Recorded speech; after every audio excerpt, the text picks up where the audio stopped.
The need for parenting education. Parenting education is an important addition for parents who are parenting children or are interested in having future children to raise children. Currently, no state or federal state statute requires individuals to have training to become parents other than for special circumstances.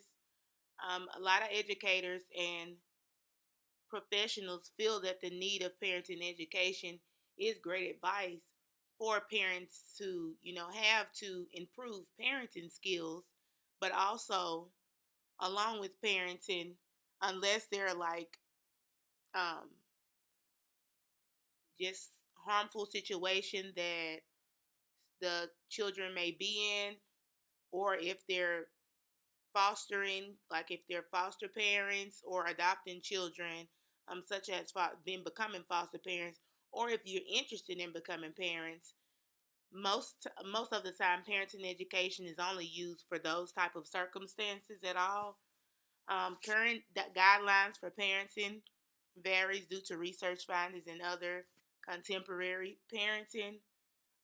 Most of the time, the parenting coursework, we find it useful if providing coursework, observing children and parents interacting and hearing those experiences contribute to a better understanding of parenthood, and they can also help individuals who are also are already parents also as well, because just reviewing different type of ways other parents have raised children as well, that helps improve parenting skills also. Now, because parenting is considered a developing role that changes over time, you have to look at it as in the first part, when children are first born into the world, their nurturing and their guidance comes from their parents, because they can't rely on themselves. So parents are the first individuals that they look up to assist in nurturing and guiding them along the way. Now, parenting does change over time, and the developmental stages within parenting, it changes within those times. So each year or each month, or when children are growing, the responsibilities and the process of being more dependent that goes along with each time, as far as you're growing and nurturing those children. No parenting is perfect. Parenting is not perfect at all for anyone, but it's better for individuals to go through things themselves, and they know, as for when they were being parented by their parents, a lot of individuals can, improve things for better parenting for their children, and they know what they'll like for their children to consider their children's a better future than they had as if when they were younger individuals as well. Co-parenting is one of the most, I would say, the most widely used type of parenting that majority of us have in the United States. Co-parenting is considered to come in a various.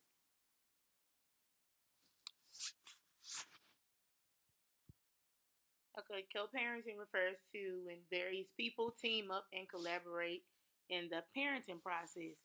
Now, co-parenting is not only for biological parents. Co-parenting can be family members, grandparents, friends of the family, foster parents, just a variety and a team of individuals who would like to um, raise the child and to basically look out for the child's well-being of their life. The way that they carry the co-parenting type of skills and the permanent and semi-permanent roles, they do commit to the child's upbringing. Um, there can be sometimes, like if their parents who are, sick individuals, if their parents are dead, if they're grandparents who assist with them. Co-parenting is just one thing that it just helps out and just keeps the child's life going, and to have some type of parental figure in their life where they can, just keep going and have that positive influential in their life for them, because of them having, that co-parenting roles. It's just best that they carry out the child's interests at heart to become a significant force and to form that type of relationship that the child can have anytime that they may need them. So co-parenting is basically, it's a great thing for, individuals who are not married, and they still want to be in their child's life, and they figure out these co-parenting levels to actually team up together just to make sure, that their child is still receiving their nurturing and their guidance along the way of each of the development stages in their life.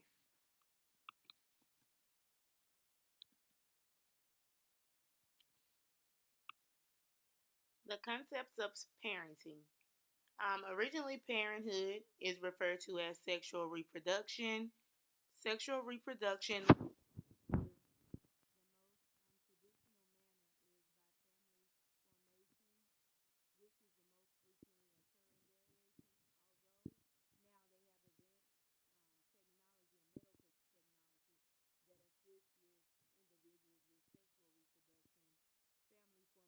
is basically the basic way to reproduce children. Now, within the concepts of parenthood, and parenting, parents are responsible for being that nurturing teacher for infants and for children when they're first born. Now, in comparison to other mammals developed more faster than humans due to a human's brain size being so small and immature at birth, and they're continuing to develop. Parents are considered as more of like that nurturing and that caring individual who will assist those infants, partly because of the maturation of the brain and the complexity of the skills that have to be contained as a human being a an infant at that time. Now, parents continue to be held responsible for the nurturing, the teaching, and acting as guardians, collectively called socialization.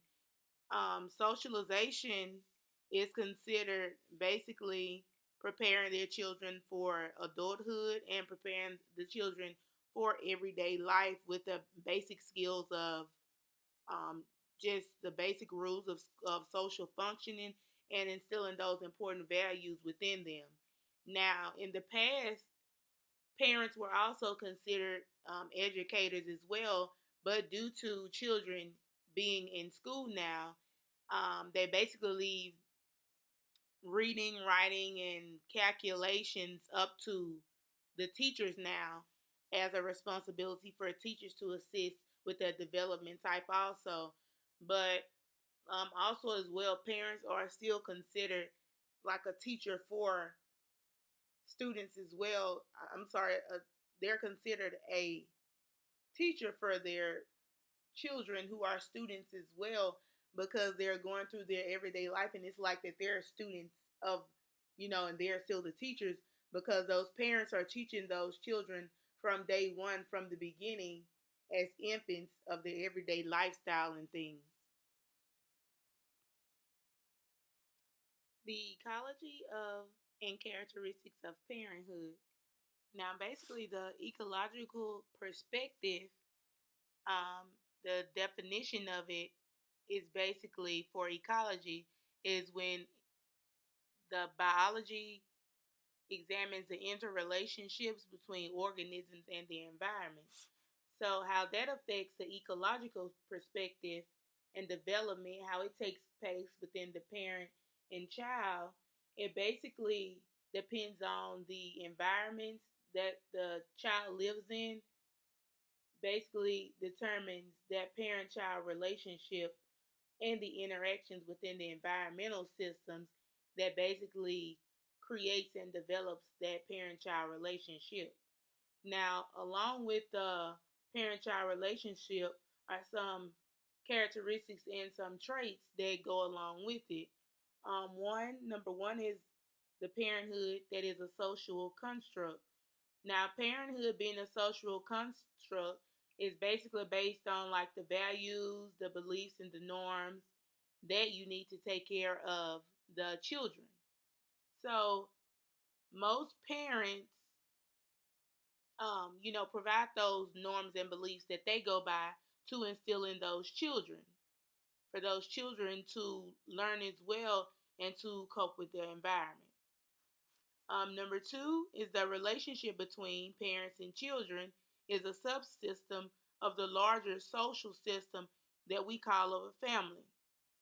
Now, family systems are just a family group of functioning, but family systems is basically how each family determines basically their everyday lifestyle and their functioning roles within the family. Like how the behavior is in the family, how the family assigns roles, their values, their rules, the behavior. It goes along with the family system. Goes along with all of those characteristics assigned to create like the family systems.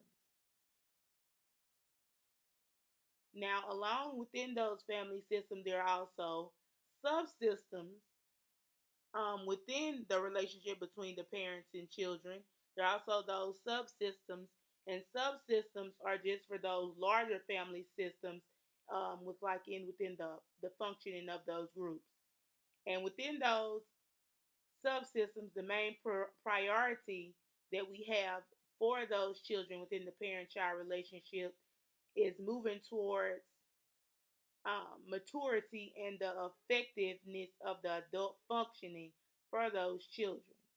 Now, parenting is also considered bidirectional, which is number three, but they're considered that bidirectional due to the parent learning from the child and the child learning from the parent. So it's basically going in both ways, and it's basically a learning factor for both of the parent and the child.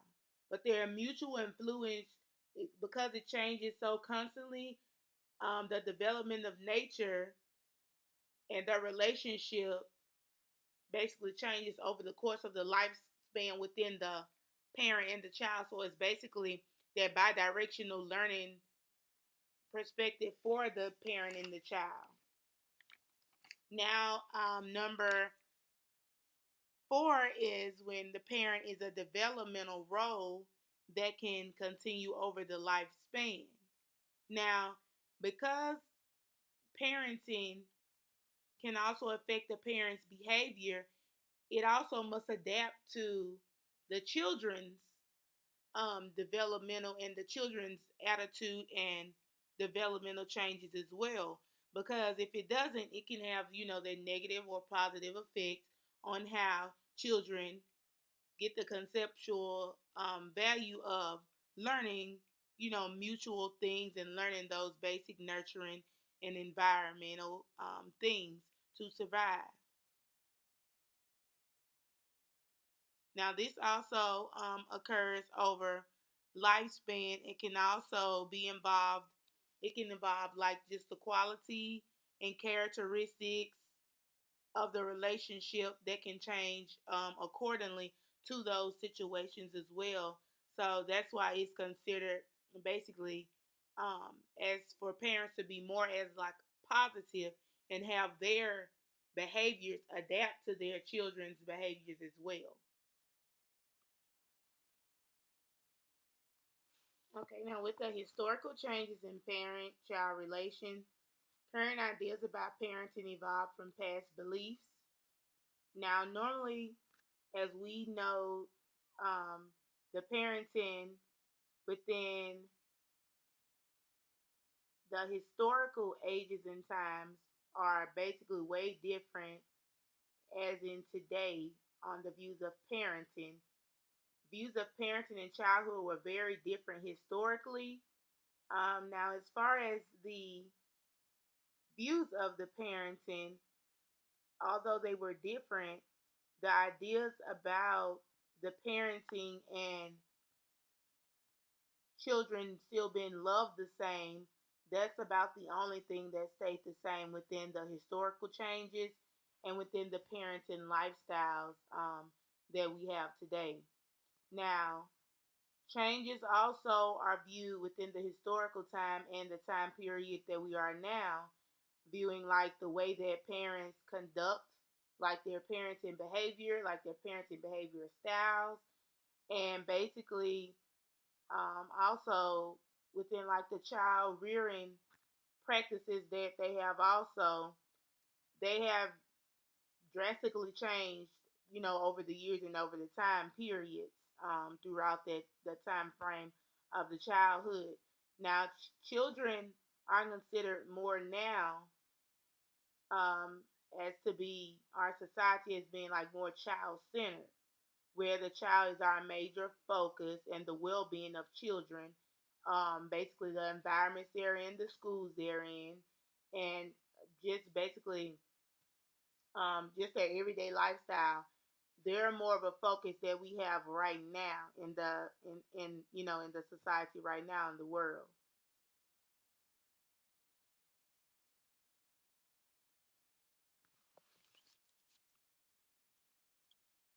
Okay, now with infant mortality, child mortality rates were extremely high in historic and prehistoric times.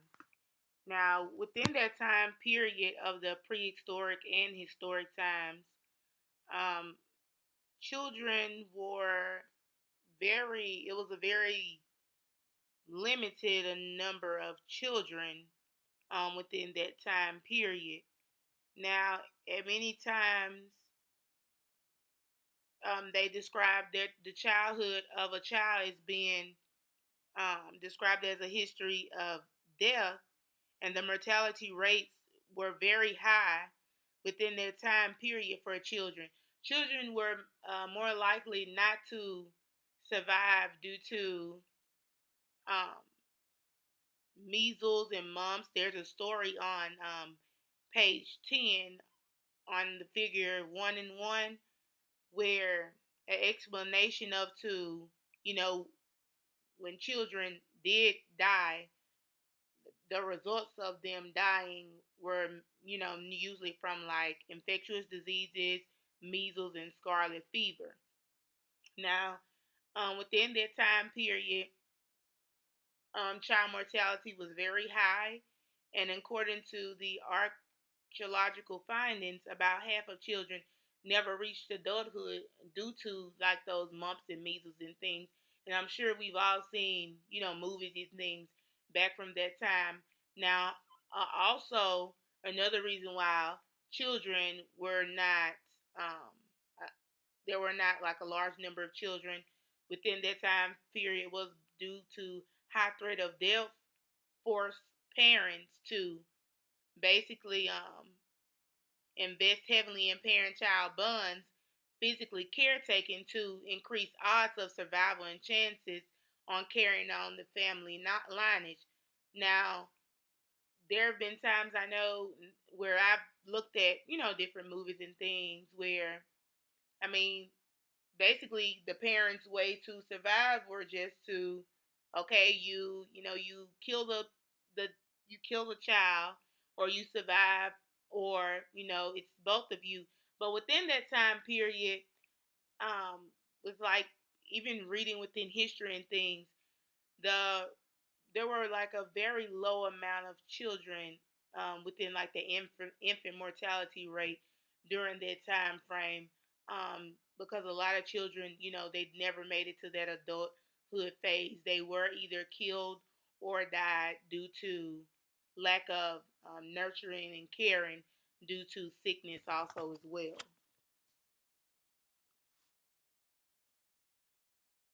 Okay, within ancient Greece and Rome, they only recognized two stages of lifespan, and that was childhood and adulthood. Now, childhood usually was considered from birth until about 5 to 7 years old, and adulthood was considered from 7 years old to death. Now, those time frames were usually developed within the ancient Greece and Rome because a lot of individuals died in their early 30s or 40s at that time period. Now, um, due to just that shorter time period, um, this was considered the most important time frames and lifespans for them. They didn't really care about infancy and late adulthood that didn't give the same degree of interest as the childhood and adulthood lifespan at that time period. Now, there were common child sacrifices at that time where, children could be um, also considered, in slavery at that time, or also where the father was basically the leader of the family. If the father felt like the infant was a weak infant who was deformed, and usually it happened to females, then they would, kill the female or that infant, and they would be left to drown or suffocated. Now, parents were also responsible for teaching children the basic knowledge. They're responsible for teaching them basic knowledge due to the males only being restricted to like learn about educational formal education. Males were restricted to only that, and females were expected to acquire domestic skills related to home management and child care. Now, normally within like the family, the hierarchy in the family, the dad was considered the leader, the mother was considered the child's teacher, and basically the dad owned rights over the mom and the children. The children and the mother really didn't have any rights or anything within, that time period. The father basically said any type of say so over, what happens or what goes on in the family, or over any type of decisions that were made within that time frame as well. Okay, now in the Middle Ages to Renaissance, within the Middle Age period, the only type of formal education, it was restricted only to the Roman Catholic Church and families that were within like extended families within several generations within that time period. They were the only individuals who received that type of formal education. Now, extended family structures with agrarian lifestyles were also incorporated within the Roman Catholic Church also as well. Now, within the Middle Ages period, um, there was no basically focus on infants. They didn't focus on like the infants at all too much. They said that infants they didn't need to learn how to trust their caregivers. There was no concept of trusting their caregivers at all. Now their adult rate was basically the same as it was within like the ancient Greece and Rome period. Um, your adult world was considered as early as the age of ages from 5 and 7 within their time period. And the children's education that they received then within their period, because it was restricted, the only type of education that they received was from basically imitating adult role models and learning from the adult role models that they had at that time. Now, many children did die in infancy and childhood due to a lot of diseases that were basically preventable, that are preventable today. I assume that's why they didn't want like that attachment, because a lot of kids were and infants were dying within that time period. Families were more basically focused on um, shelter, the production of food and clothing that they were receiving at that time. So that was their main focus at that main time and period. Now, within the Renaissance period, they were more of an adult centered society and basically just focused on their presentation of their selves. Their major focus was in all areas of development, including their intellectual, artistic, social, and physical appearance of all within that time period. Now, if individuals did have children within that time period of the Renaissance, they sent their children over to wet nurses. Wet nurses were basically women who had infants also of the same age, and they basically cared and took care of their infants also until up until the age of 2 years old. Now, the only thing and the only basically interest in children that they had was when it came to art. And one of the first Renaissance artists to portray infants within like paintings, his name was Fra Filippo Lippi. He basically included children into paintings. And within that time period, when he started including children into paintings, as in the when the late 1500s came about, more attention to children in artwork. It children were, I guess they were focusing more on children within that time period then within the artwork phrase. Now, within also that time period, the special clothing styles for children changed also because children mostly were dressed as far as looking as for like adults. They were more focused now on dressing children as children and more focusing on providing special clothing for those children. Now, by the late 1500s, um, the world of adults and children, it finally emerged, and they finally began to focus more on children, onto the advice and guidance on caring for children and child rearing techniques as well.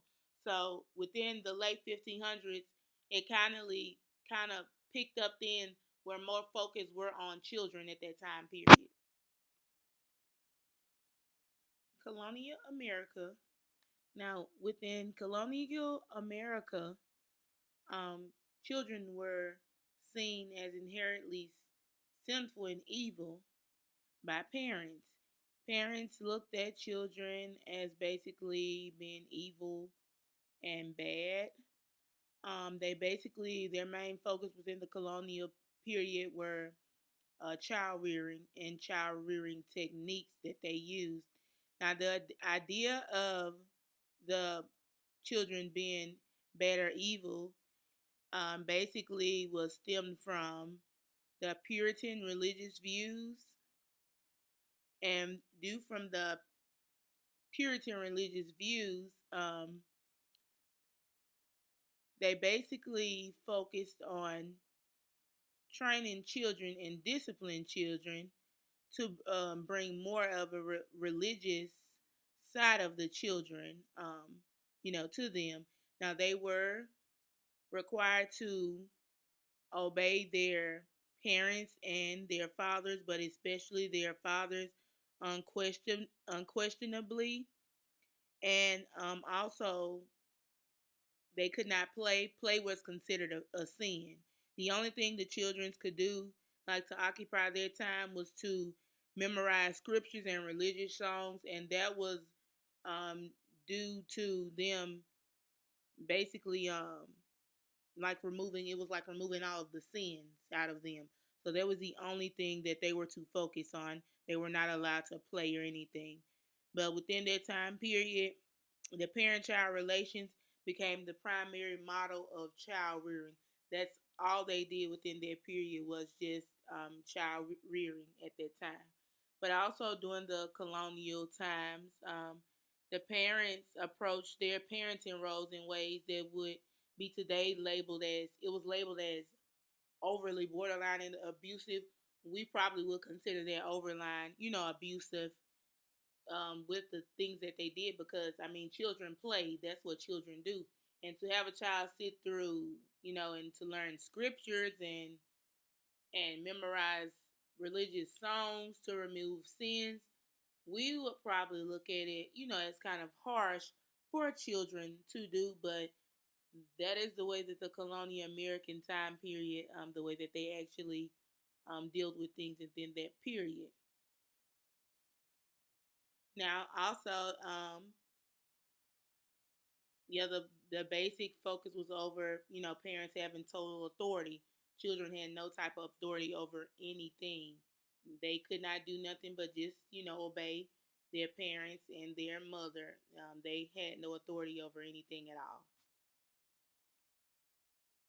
During the 19th century, century was more of a focus in the United States that involved the internal conflict of the war between the states at that time period.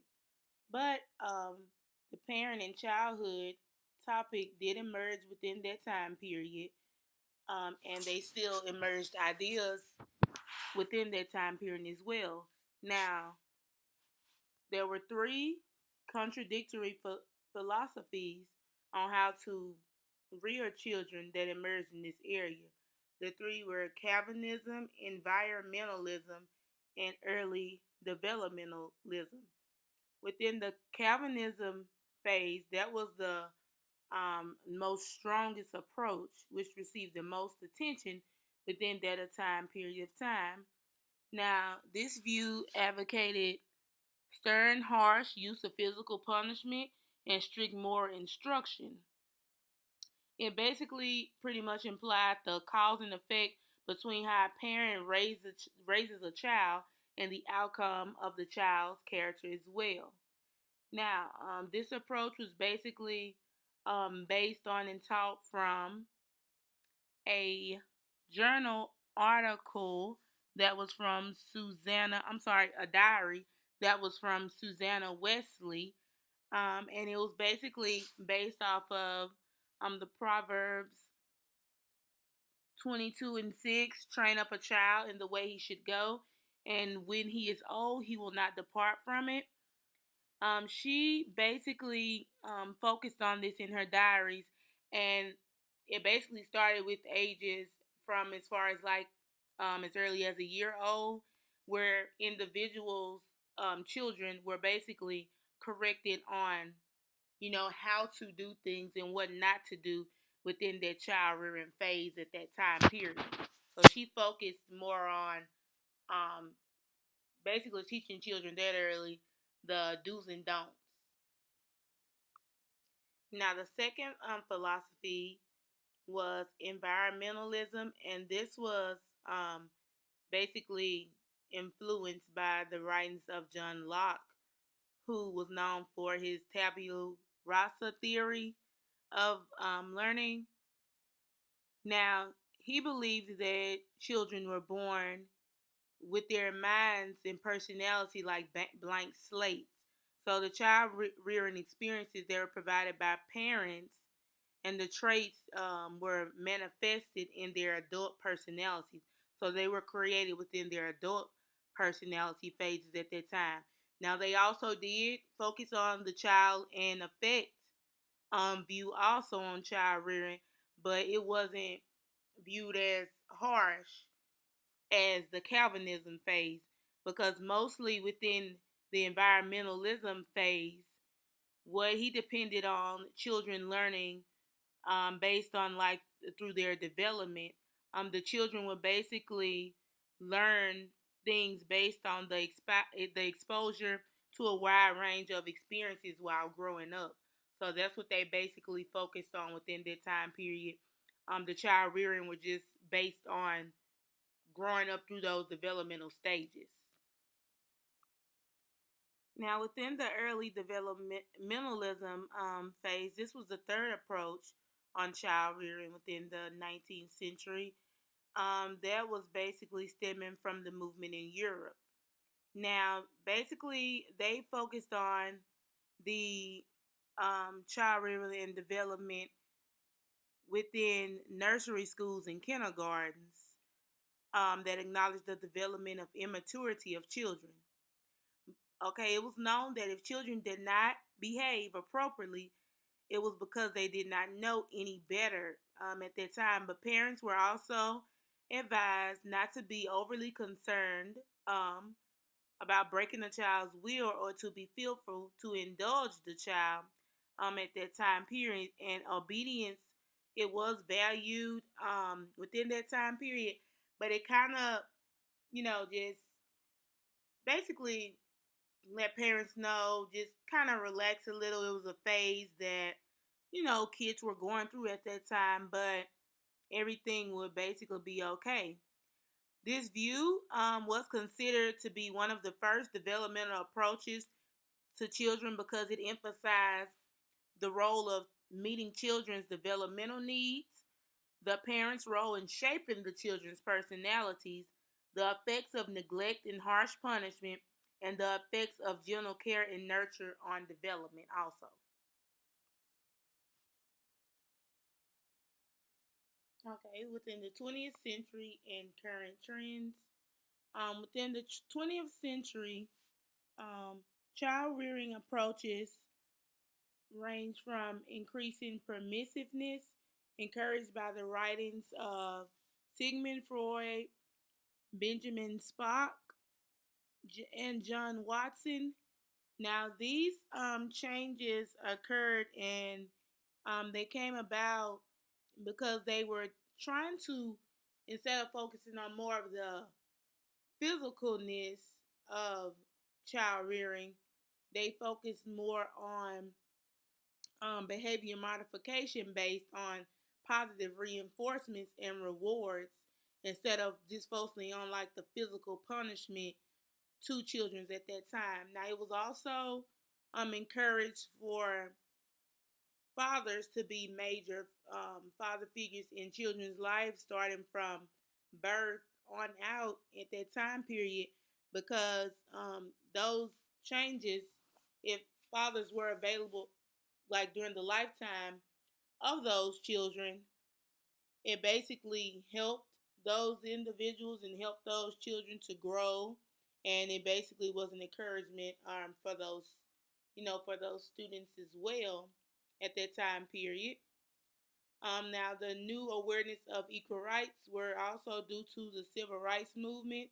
Now, within that time period, there were a lot of civil rights movements and a lot of things that changed that were available. Many federal programs were created, programs such as Head Start, what we still have today available.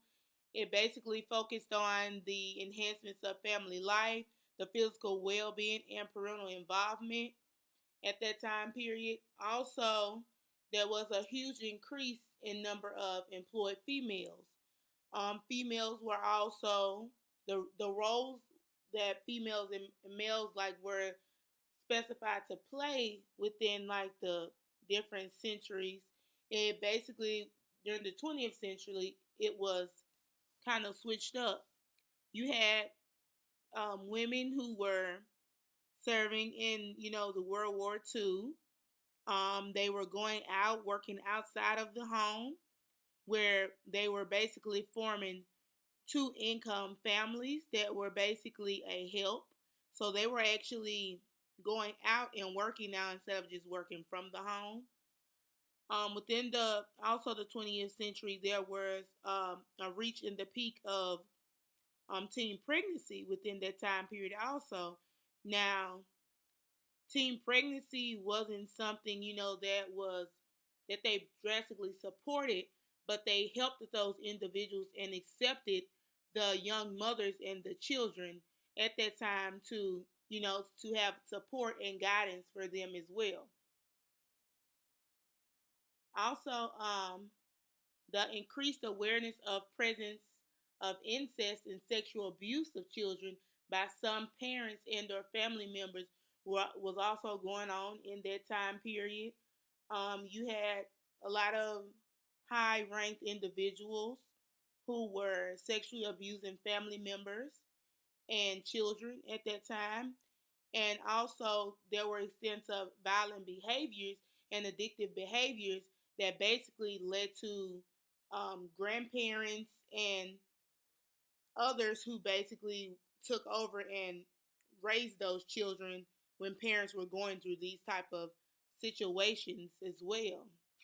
Now, due to all of these changes in the laws and attitudes, it basically led to a greater amount of divorces and more single parent households in the 20th century as well.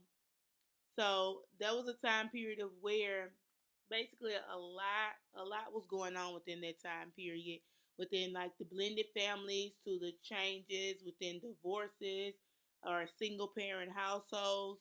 A lot of that is something that we basically have in our time period today, but that basically was basically an introduction of a lot of new things within the 20th century, and it kind of was like it was kind of an uproar period where everything was basically getting all of the rights and everything were basically just getting established and provided until that point, and it was just a lot going on at that period, but everything finally worked out. Now there were also an impact of contemporary social issues as well. Public education, violence, addiction, and economic recession was also among many contemporary social issues that impacted child and parent relations due to like the record number of families that were in poverty and the employment rates. These things were also an influence, and they were very controversial within that time period that affected the parent and child relations. The continued debates surrounding reproductive choices, adoptive rights, general civil rights, and immigration. Those are issues that are still that were still going on at that time period that affected the parent-child relations, and also the September 11th terrorist attack. This affected many parent and child relations due to the deployment issues and many military families, and especially children who were in families that were affected by deployment, parents being deployed and things, and other war related issues at that time period. So that affected the parent child relations. And also, technology is a big thing that affects the parent child relations as well, because it basically causes a ripple effect in changing communication patterns in education, um, of family life within that time period also. So all of those things are issues, and a lot of these issues, believe it or not, they are still kind of controversial still today, as of today. But these are the type of other issues that also affected them as well.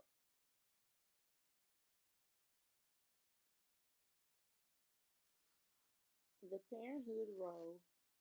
Within the parenthood role, there are some factors that contribute to an adult's concept of the parenting behaviors from past behaviors.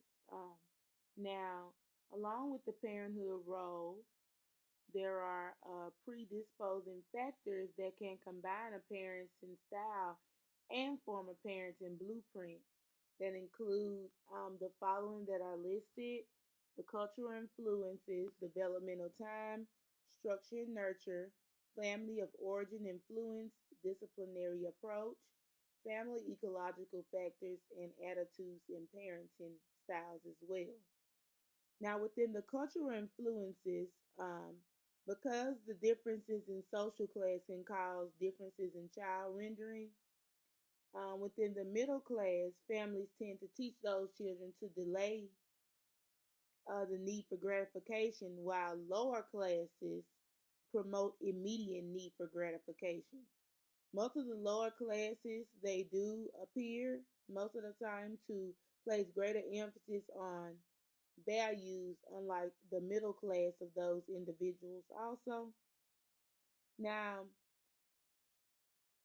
within those differences, there are more similarities than differences in the child rearing, like the class socialization status, although they do things kind of differently, but they are kind of similar in different learning styles within the child rearing systems as well. Now, within the developmental time, it is considered active engagement in child rearing. Within that time period, parenting styles are based upon the child's developmental level. So basically, when families have children of different age ranges, parenting styles are basically mixed to fit each child's development for their child. But parents, they do have to attend the developmental needs of each child, but it's just basically more specified within the development level of each child. And if there are different, like, age range, it's different for each child as well. Now, within the structure and nurture, those are two dimensions that anchor the parenting behavior in the primary parenting functions. Now, structure basically teaches children boundaries, from which the limits to which they may go, but do not infringe on other needs and rights. Basically, within structure, it also helps those children um, create and form different thoughts and behavior and learning values and ethics in that developmental system as well.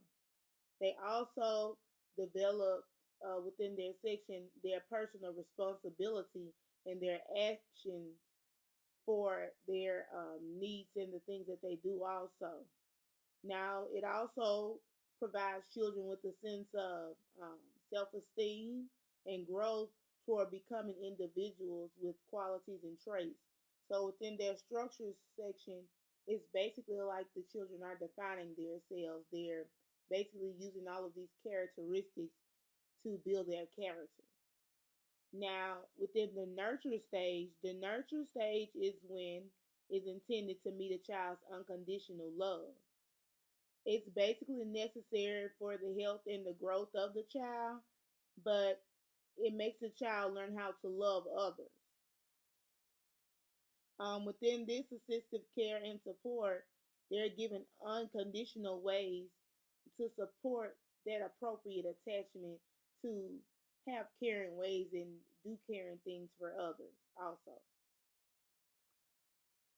Now, it's also important within the primary parenting functions that responsive care is provided the correct way by parents. Responsive care is basically when parents respond appropriately to the actions expressed by children, when they respond in loving, predictable, and trustworthy ways to the children. So that's still basically in the bidirectional um, system as well. It's kind of like the parents are learning also as well how to respond positively to those children's interaction and ways also. Now, within the responsive care, which is based on how those parents respond to the children, there are also two facets of responsive caregiving that are assertive and supportive. Now, as being assertive care is basically when the caregiver is the person that extends that appropriate care to the child or the infant. But within the supportive care, it's basically when those parents offer that freedom to the children, but they're basically being supportive of them. They're basically supporting the individuals with just unconditionally loving care within the primary parents and function stage as well.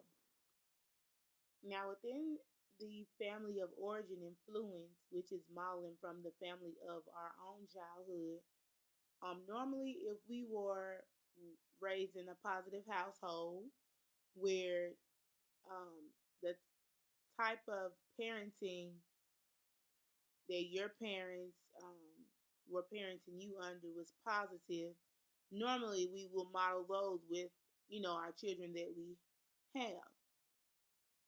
Now, normally, if you were in a household where parenting was not a most of a positive factor, then there'll be some things, that you'll want to change as well. So your children can have that proper nurture and guidance within their lives. Now, normally, the experiences we have in our childhood, they provide a blueprint for a number of interactional parent patterns in adulthood. There are several sources for a blueprint provided in your life.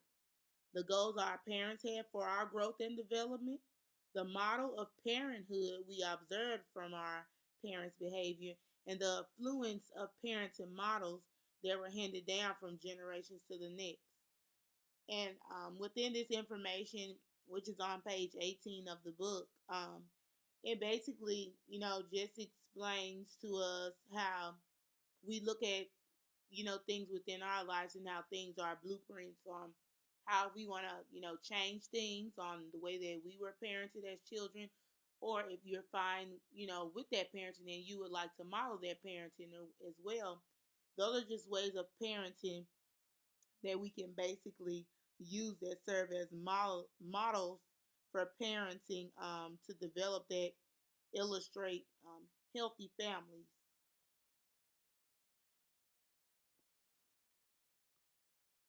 Now, within the disciplinary approach, which is the developmentally approach, discipline, and structure, um, within this section, it's basically when parents are teaching their children the values and beliefs that are within their family and which will make these individuals become effective adults. Basically, the parents just want those individuals to have a happy and successfully life, to be independent and acquire those skills and behavior and attitudes that they will need in the remainder of their life. Now, social competence usually refers to a group of the attributes that are believed to be essential in assisting a person to make full use of personal resources to cope productively with the circumstances of life. Now, the parent goals within the social competence, their goals are just, being supportive, and they basically look at the goals and the values that they teach their children based on the society and experiences around them, and also based on what they know that their children need, or based on, like the past experience as well as the not only the parents but as the students as well. Parents basically adapt. They should basically adapt the way that they have their child's development. It should be adapted to the child's parents should be adapted to the child's developmental stage. So basically, each stage that the child is going through, there should be different changes, with each stage where parents are doing something differently to make sure those children are, you know, acquiring and remembering those values and beliefs within their family, and also reaching those goals to becoming an effective adult as well. Okay, with family ecological factors, which are family structure and trends that affect the family form. The family ecological structures can be influenced by a number of environmental factors. Those environmental factors can range from experiences that we've had with previous children. Our behavior can be determined by your blood sugar levels, hormone balance, sleep deprivation, and emotional states as well. Also, not only does it affect those the levels like within, but it also um has to affect like the social cultural factors that basically depend on where you live. If you're in a single family residence, those can be factors as well that can contribute to family ecological factors. The like what type of social class you live in, middle class, lower class, the poverty level. All of these things are things that can basically affect the ecological factors within families. All of these type of things can affect the child rearing techniques that parents may use to, use with children within the parenthood role. So those family ecological factors can basically affect anything within that section.